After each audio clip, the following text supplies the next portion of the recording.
I believe the NBA should have some concerns about Victor Wembanyama.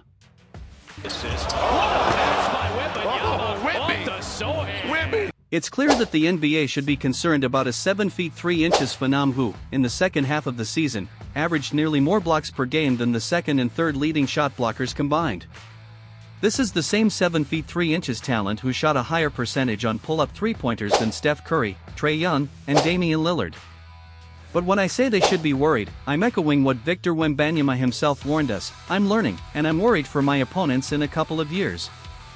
In case you missed it, just a week ago, we witnessed France face off against the USA in the Olympic gold medal match, a game where France held their own until the very end, only to have their hearts broken by Stephen Curry. Following the game, Wembanyama had something to say, and it might be the moment we look back on in 10 years as the catalyst that gave him an extra level of motivation, a level we really didn't need him to reach. As a rookie, he was already the most dominant defensive force in the NBA, hitting pull-up threes at a rate only matched by the league's elite guards. Now, after losing the Olympic gold medal match on home soil to a team full of NBA stars, he has a legitimate chip on his shoulder. Things could escalate very, very quickly. And there's one more thing I didn't mention about France's loss to the USA in the Olympics. Victor Wembanyama led the gold medal match in scoring. In a game featuring some of the best players in the world, the 20-year-old put up 26 points and 7 rebounds. He was so unstoppable in the first quarter that Steve Kerr had to bench Joel Embiid.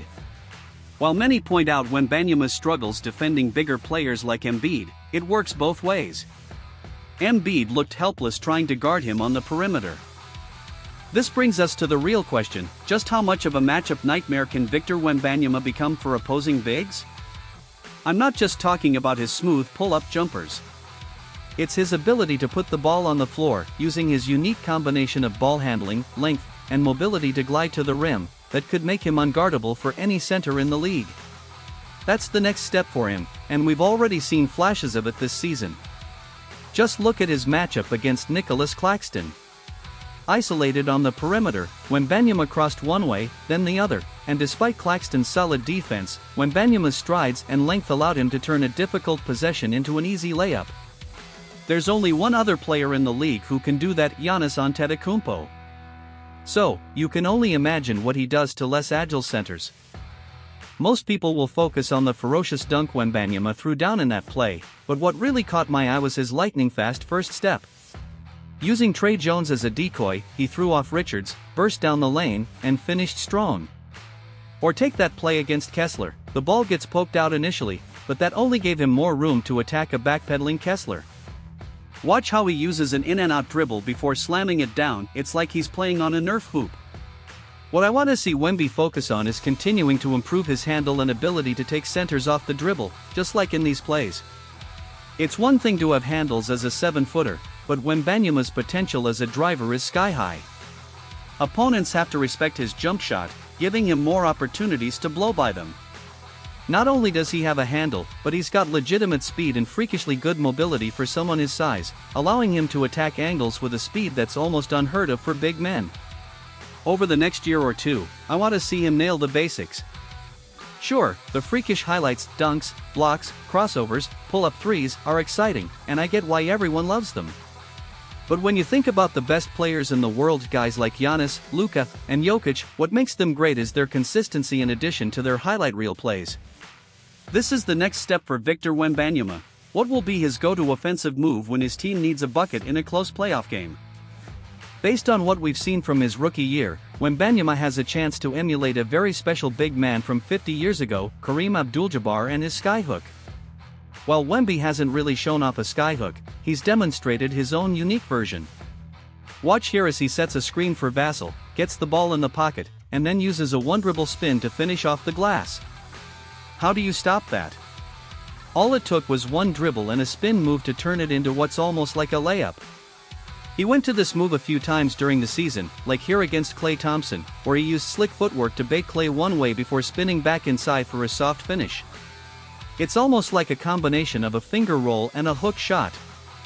His arms reach so far around that it's not even a regular hook shot, it's somewhere in between a layup and a hook shot, which sounds like an incredibly high-efficiency shot if he can get to it consistently with just one or two dribbles in elevation. To prove this move can work against any defender, Take a look at this play against the 4-time Defensive Player of the Year, Rudy Gobert. Wemby baits him baseline, then adds that extra bit of elevation to avoid getting blocked by Gobert. Just imagine Wembanyama's potential if he develops a reliable hook shot and continues to improve as a driver. We already know he's getting 10 to 15 points a game off lobs, dunks, and cuts, so you're looking at an easy 20 points a game near the rim without even mentioning his free throws. Then, add in his 3-point shooting in mid-range game, and you've got a real problem for defenses. What makes Wemby such a great offensive prospect isn't just his scoring. The most underrated part of his game is his passing. Sure, he was a bit turnover-prone during his rookie season, but that's common for rookies, especially those on struggling teams with high responsibilities. It's not just about the fact that he averages 4 assists per game, it's the quality of the passes he makes, which very few centers can replicate. Just look at him here in transition. He gets the ball from Trey, drives to collapse the defense, and then disguises the pass perfectly. Wemby makes 1 or 2 really great bounce passes or touch passes per game that showcase his skill level and basketball IQ.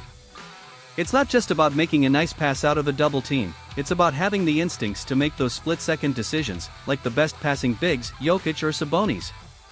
Even playing alongside Rudy Gobert for France, Wemby often delivered better entry passes than nearly every guard on that team and every guard he played with in San Antonio. And while I was going to joke that if only he could pass to himself in the post, I've got a feeling Chris Paul will do a pretty good job at that. If you've made it to the end of this video and want to see more content like this, consider subscribing, it's free. Dropping a like on the video would also be much appreciated. Most importantly, have a great day. Bye.